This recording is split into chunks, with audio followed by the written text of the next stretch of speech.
Dans un instant, je vais recevoir Antoine Decaune qui va sortir un film sur Napoléon et je lui demanderai ce qu'il lui a pris. Mais avant, quelques minutes de rêve avec le dieu vivant du cinéma japonais, Hayao Miyazaki. Pour ceux qui ont des enfants, habituellement, ils ont le choix entre Walt Disney et Walt Disney ou bien l'épouvantable Goldorak. Mais depuis 3 ou 4 ans, eh bien, Hayao Miyazaki a des films qui sont vus en France. Totoro, L'Esprit de la forêt, La princesse Mononoke, ou encore Le voyage de Chihiro, que 1,5 million de spectateurs ont vu. Et puis, ces jours-ci, sort un nouveau film de Miyazaki qui s'appelle Le château dans le ciel. Et vous allez découvrir le monde de Miyazaki, qui est à la fois un monde magique, avec un bestiaire animalier qui nous devient très vite familier, un monde de rêve, et puis un monde baigné aussi dans la culture traditionnelle du Japon. Suivez Thomas Bauder dans les rues de Tokyo, ou près de Tokyo en tout cas, dans le monde de Miyazaki.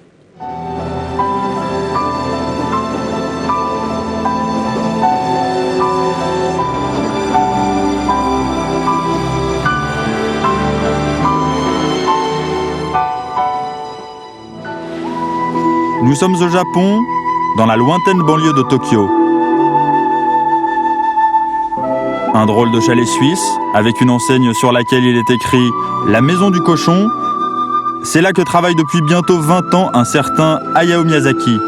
Il a créé des personnages extraordinaires. Il a fait voler des cochons dans les airs. Il a donné ses lettres de noblesse à l'animation japonaise. En Europe et aux États-Unis, on le compare à Walt Disney. Au Japon, c'est tout simplement le maître de l'animation. Avec ses grosses lunettes et après 40 ans de carrière, Hayao Miyazaki aime toujours dessiner, bien sûr, écouter de la musique sur des enceintes assez originales et faire un tour dans le jardin, voir si ça pousse, parce que la nature, ça compte pour lui. Son jardin secret, il sait le cultiver, ses interviews sont plutôt rares et l'homme, assez discret. Au début de ma carrière, je pensais que j'aurais la paix. Ben, c'est raté. Tout commence l'année de sa naissance en 1941. Le papa du petit Miyazaki fabrique des avions de chasse pour l'armée japonaise. Hayao en gardera toute sa vie un dégoût profond pour la violence et la guerre.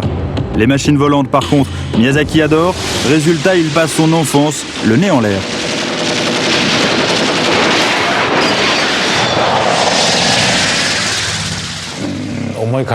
Oui, on peut dire que je suis tête en l'air. Plus exactement, je traîne ma carcasse et j'ai la tête dans les nuages. Miyazaki donnera à son personnage de cochon aviateur ses propres traits. Le père de Porco Rosso ne manque pas d'humour, ni de suite dans les idées. 1973, le Japon est en pleine vague Goldorak. Miyazaki, lui, préfère inventer pour la télé des personnages animaliers sympas comme ce Panda Copanda. 15 ans plus tard, Miyazaki dessine toujours des animaux sympas. Celui-là se nomme Totoro. Au Japon, le film intitulé Mon voisin Totoro fait un carton. 2 millions de spectateurs pour un dessin animé, c'est un véritable phénomène de société.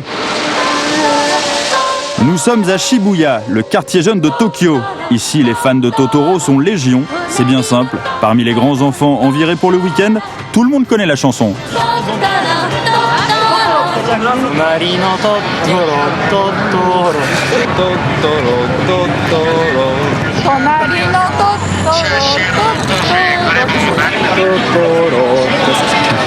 Mais derrière la ritournelle se cache un sens plus profond.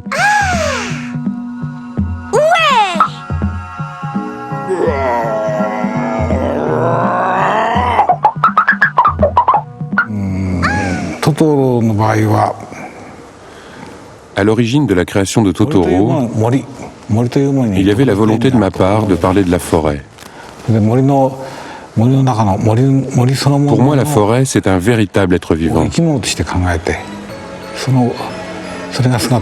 Mais pour incarner cette forêt, un arbre qui marche, ce n'est pas franchement la meilleure idée.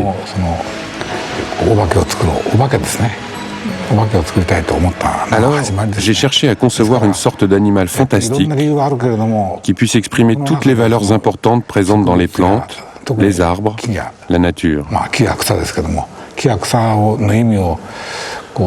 C'est comme ça qu'est né dans mon imagination le personnage de Totoro.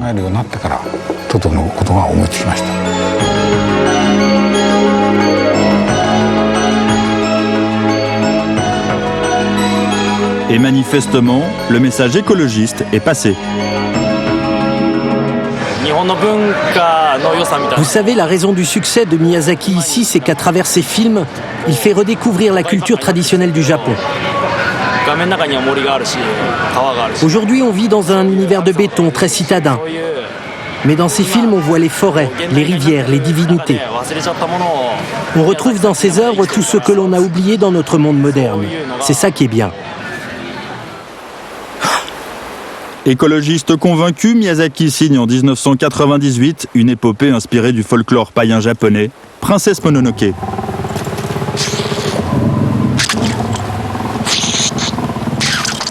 17 millions de Japonais se ruent au spectacle des dieux de la forêt et 500 000 spectateurs français se laissent séduire par ce conte fantastique venu du pays du soleil levant. » On dit qu'au coucher du soleil, il revêt le manteau de la nuit. Il se promène à travers toute la montagne. Il change d'aspect au lever du soleil. Regarde le jour point, il se transforme.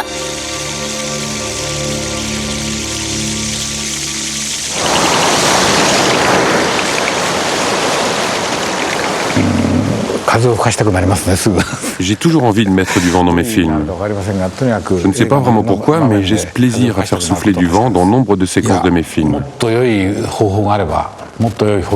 Par ailleurs, avec ce vent, j'essaie d'exprimer à la fois le mouvement, la durée, le temps qui passe.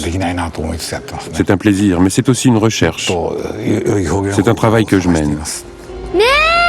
Alors ce n'est pas pour rien si son studio s'appelle Ghibli, du nom d'un vent du sud qui souffle en Italie. Pour Miyazaki, qui sème le vent récolte le succès. Plus fort que le film Titanic, Le Voyage de Chihiro se révèle être le plus grand succès du cinéma au Japon. 23 millions de spectateurs nippons, les aventures de cette petite japonaise au pays fantastique des sorcières et divinités font mouche. Ici, c'est le musée de l'architecture Tokyo Edo. Monsieur Miyazaki aime bien se promener dans ce parc. Les bâtiments qui sont ici ont véritablement inspiré sa création. J'ai besoin de me balader. Dans ce parc-là ou dans un autre. C'est vital pour ma créativité. J'ai besoin de voir des paysages. Le problème, c'est que lorsque je commence à travailler, je suis enfermé. Et lorsque je suis enfermé, je n'arrive plus à être créatif. À ce moment-là, pour faire surgir des images, je dois m'en remettre à mon inconscient.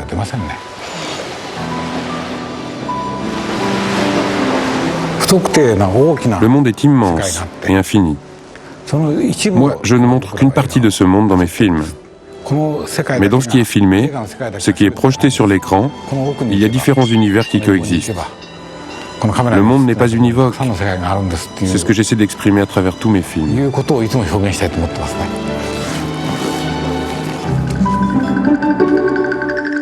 Et effectivement, pour les créations de Hayao, il y a une vie à côté du cinéma, car grâce à ses succès, Miyazaki s'est payé le luxe d'avoir de son vivant un musée à la gloire de son imagination. Avec 3000 visiteurs par jour, le musée Ghibli affiche complet. Il y a 3 mois d'attente pour avoir un billet.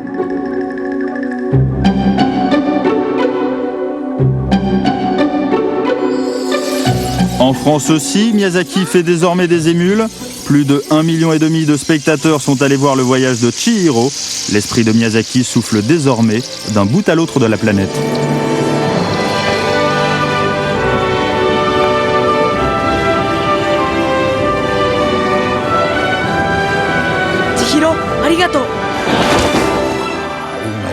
Tout ça, c'est une affaire de chance. Je ne sais pas si elle est bonne ou mauvaise. Moi, je n'ai jamais cherché une telle réussite. Je cherche juste à faire des films qui puissent aujourd'hui m'émouvoir, comme le cinéma savait le faire lorsque j'étais enfant.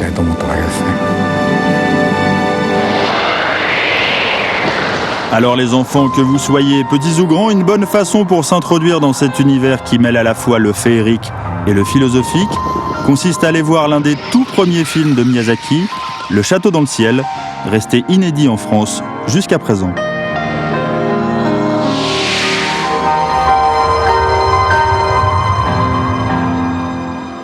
Le Château dans le ciel qui sort aujourd'hui, Antoine Decaune.